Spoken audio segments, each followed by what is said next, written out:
Hey guys, this is Northville Tech. In this video, we're going to learn how to view your purchase history on Levi's. If you don't have a Levi's account, we will put our affiliate link in the description below for you to sign up and get 20% off plus free shipping on your first order. But if you already have an account, just open the website, then click Login. Now, log in with your email and password. Once you're logged in, you will see your name at the top right corner of the screen. Click on your name.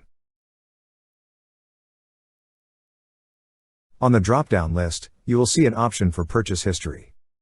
Click on Purchase History. Now on this page, you will see your purchase history. However, in this video, we do not have past orders, that's why there are no documented purchase history.